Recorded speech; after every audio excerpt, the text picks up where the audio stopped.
Okay, example number 1. 4 and 2/5 plus 1 and 1/3. It is equal to.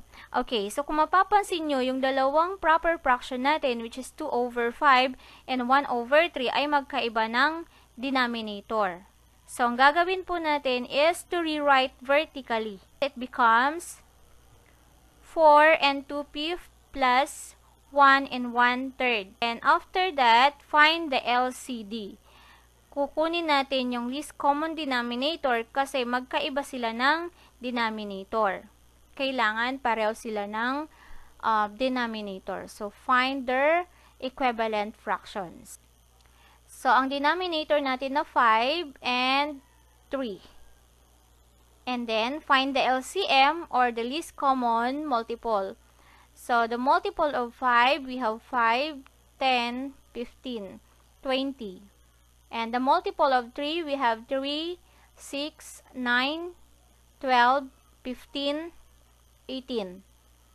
Okay, and then pipiliin natin yung least common multiple, yung pinaka malapit na magkapareho sila ng multiple, which is 15. So, yun yung magiging LCD natin or the least common denominator, 15. Okay, so the next step,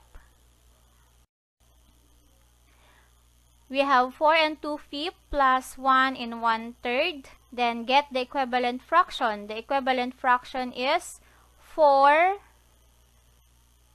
And we have the denominator 15 over 15. Okay, pinalitan natin yung denominator natin na 5, ginawang 15. Denominator na 3, ginawang 15. Okay, and then, i-rewrite natin yung mga numerator, which is 2.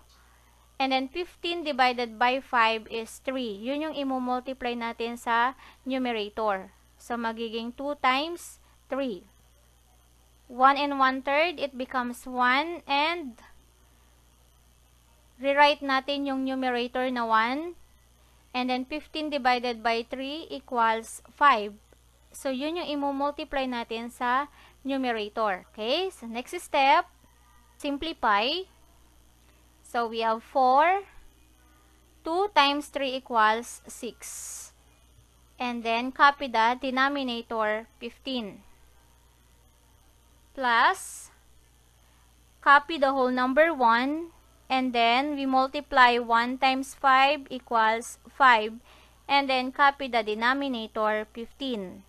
Okay, so pareho na sila ng denominator. And then, the next one, i-add natin ang whole number. 4 plus 1 is 5. And then, add the numerator. 6 plus 5 equals 11. And then, copy the common denominator, 15. So, our final answer is 5 and 11 over 15.